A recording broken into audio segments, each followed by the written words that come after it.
What's up, everybody?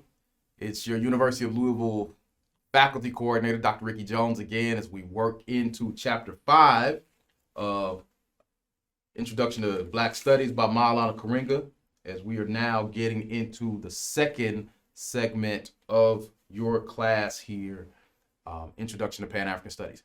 You should have had your first test by now. I hope everybody did well, and we didn't lose too many people who are now intimidated by the material. Hopefully your teachers are bringing you along slowly, but comfortably, and you're feeling good about everything.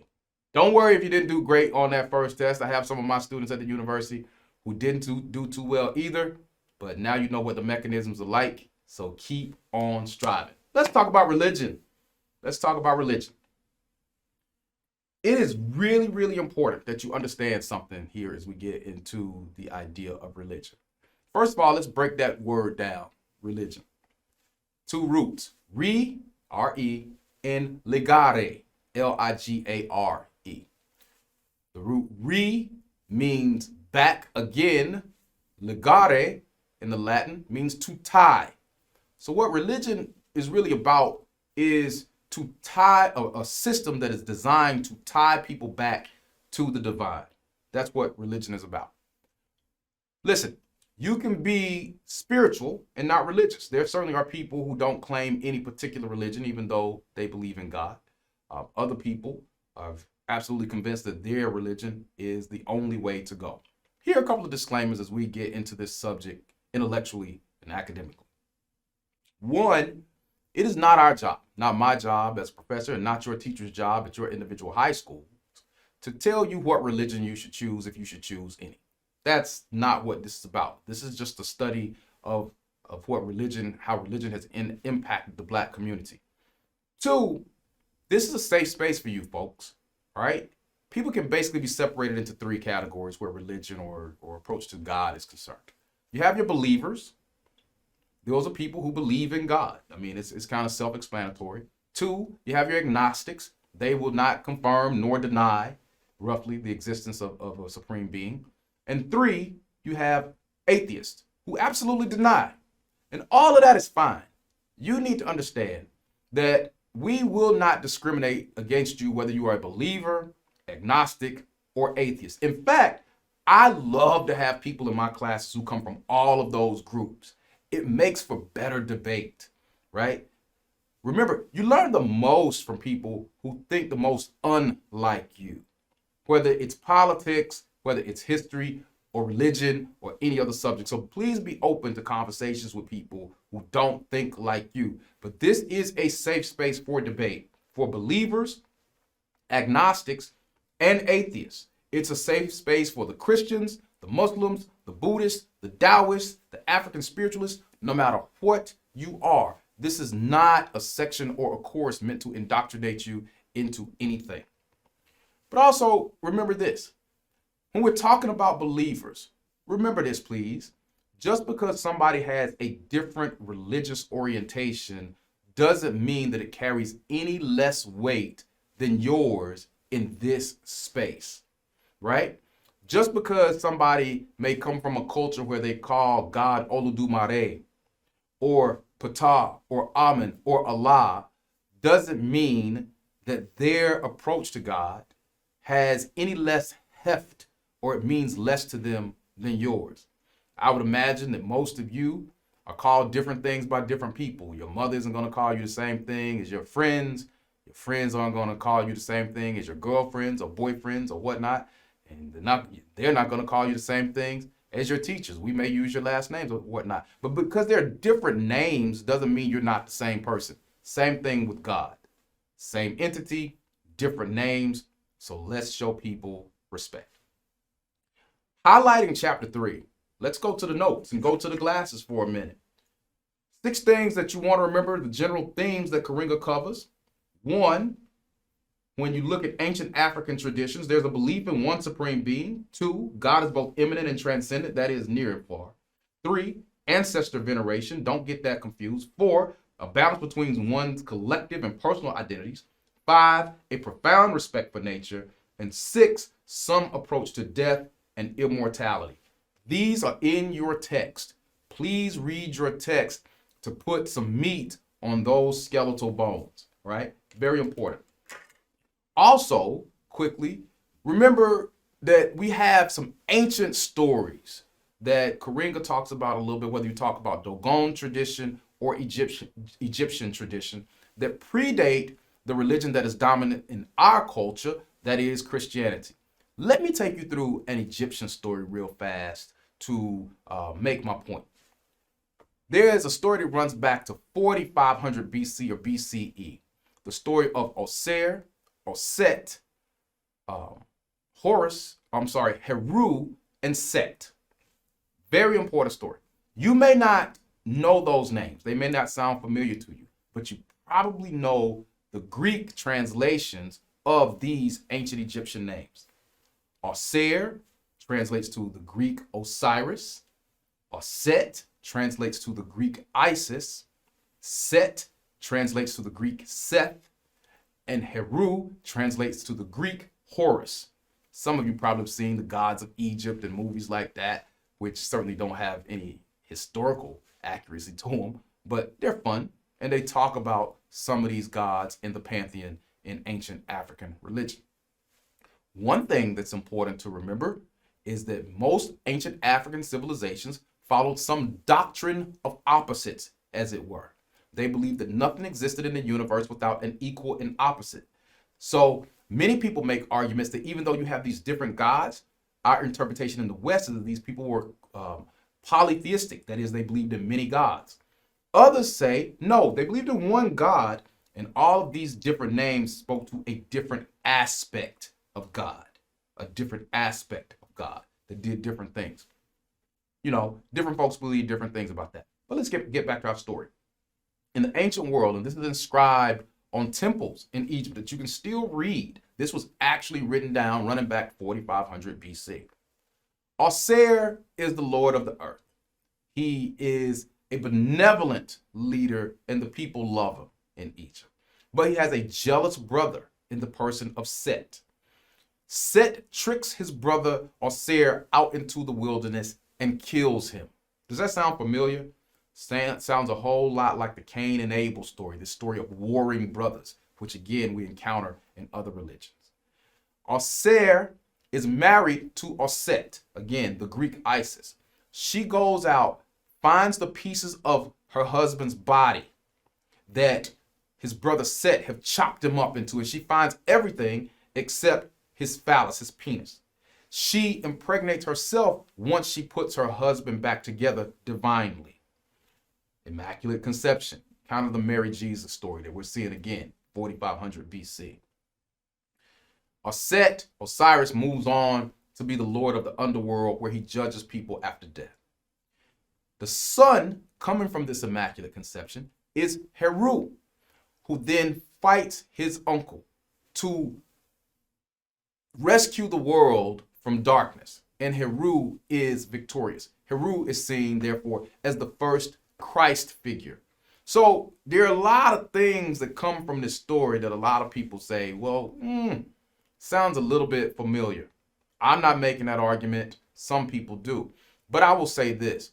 When I was in college, somewhere a little bit older than you, about 100 years ago at Morehouse College, my religion teacher told me, look, read the great holy books of the world. And the more you know about different religions, the more you'll see that they're more alike than different. So certainly as you look at ancient African religions, whether you come from the Dogon or the Kemetic tradition, you'll see a lot of stuff that is familiar to us now, but it's with different names. So that's important to remember. Your teachers will carry you through more conversation about that. But the general point for our purposes here is that religious traditions, spiritual traditions existed in Africa before enslavement. So when people make the argument that slaveholders brought religion, brought God to these benighted masses on the continent, that's simply not true. Let's move forward. As we get into the Christian tradition in America, we talk a lot about Christianity because that is the dominant religion in our space, right?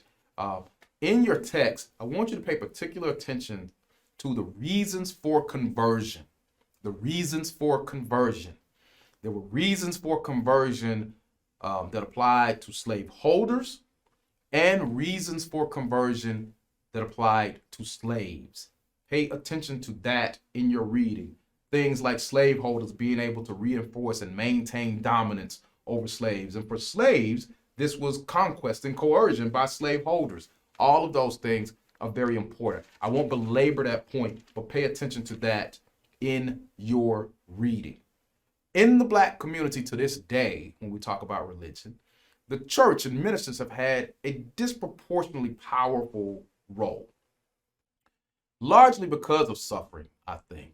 Martin Delany, a great Black thinker from the 19th century, said that it is natural for not for Black people, but for suffering people to be highly religious or highly spiritual, because if the world is so hard, then they're hoping for something better on the other side, right? And so when we talk about the Black religious tradition, we got to go back to 1787. This is an important date to remember, in the founding of the Free African Society. The Free African Society. And there are two important men to remember in this.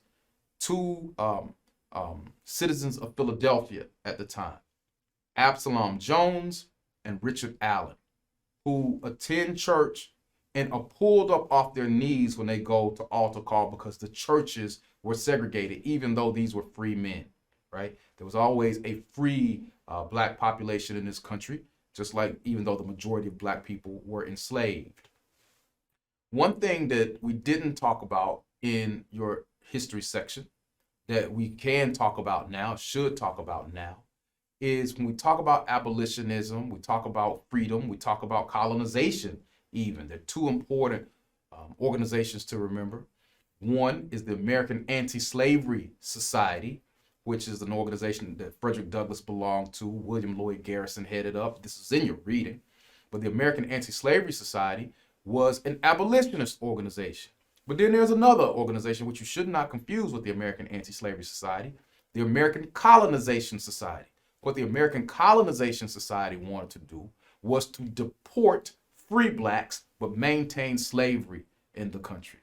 Ironically, Francis Scott Key, the man who penned the Star-Spangled Banner, was a member of the American Colonization Society.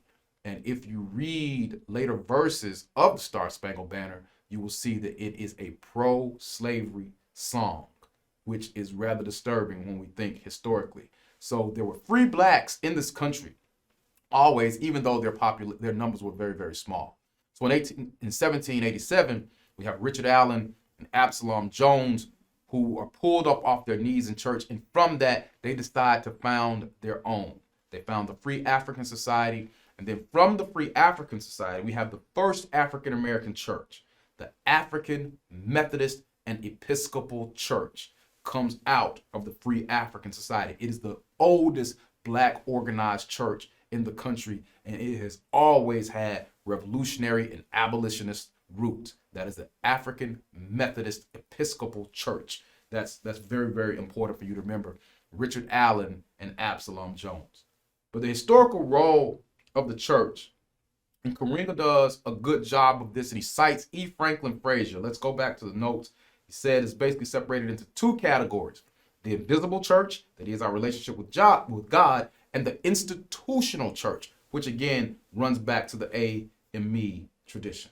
So please look at the very important points of the institutional Black church that are in your text. That is, started as a spiritual sanctuary against suffering, racism, etc., an agency of social reorientation and reconstruction, a center for economic cooperation for Black people, actualization of internal and external educational projects, and provided leadership in Black struggle. These are things that you should remember when we talk about the historical role of the Black church in America.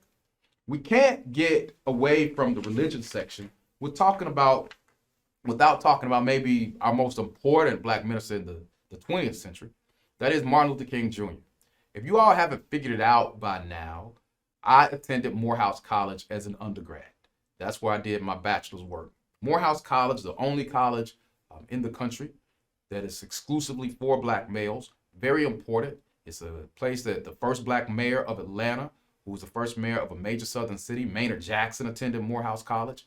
Julian Bond attended Morehouse College.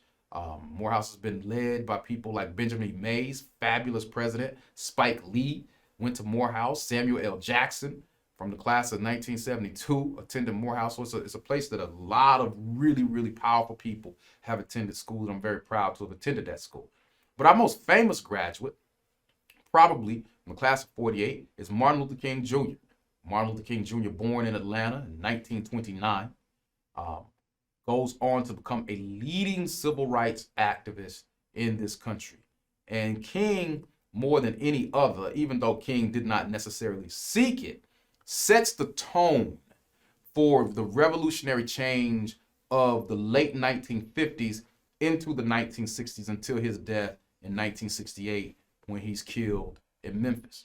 But what Karenga does, and there certainly are classes that just look at King, and they're very important. I teach a graduate course that just looks at King, and I'm sure that your teachers will talk to you a lot about King in your individual classes.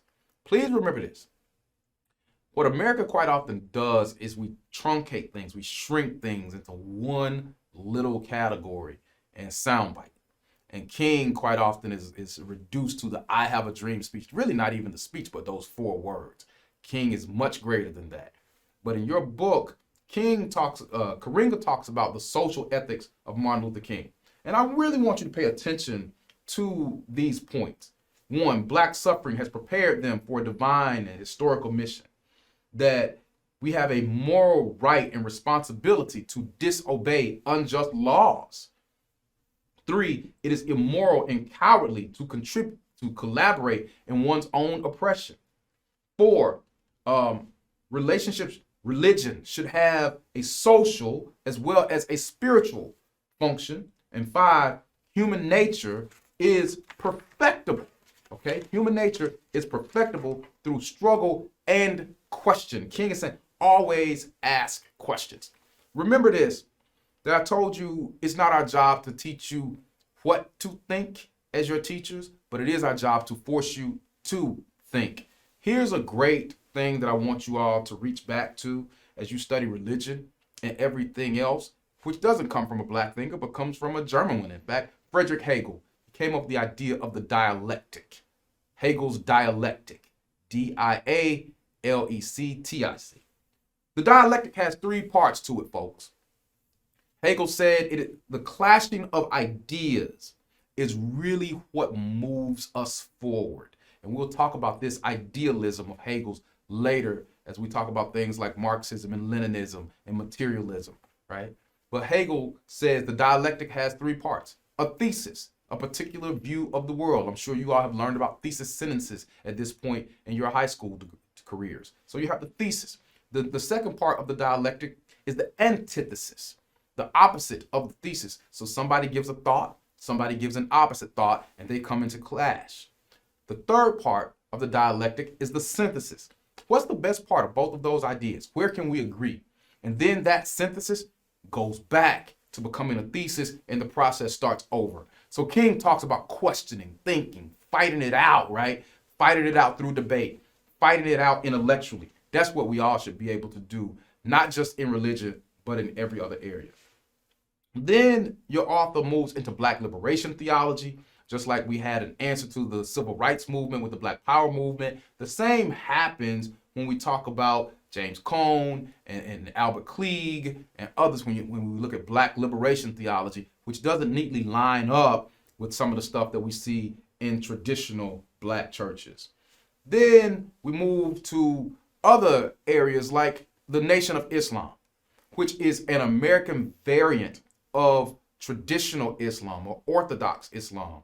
Your teacher should take you through what the Nation of Islam was about and is about.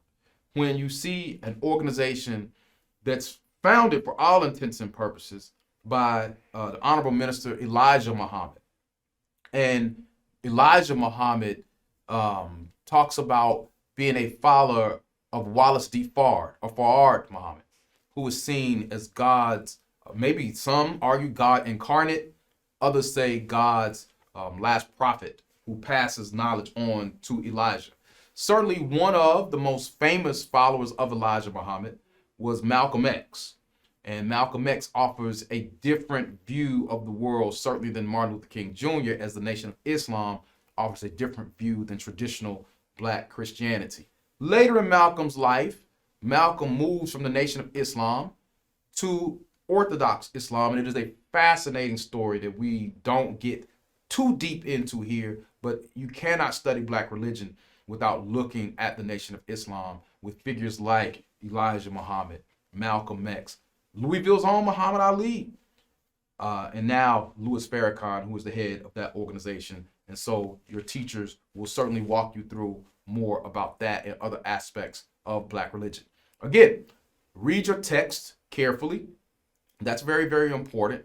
This should be a lively discussion coming from this area of black religion, because religion and politics always make for lively discussion. And we'll certainly see that as we look at our later chapters when we start dealing with politics and sociology. All right. Hopefully things are going well. Please feel free to ask your teachers questions or even email me to let me know that you're doing okay. That's Ricky, RICKY.Jones@louisville.edu if you want to reach out. Okay, folks, hopefully you've enjoyed this segment of your text.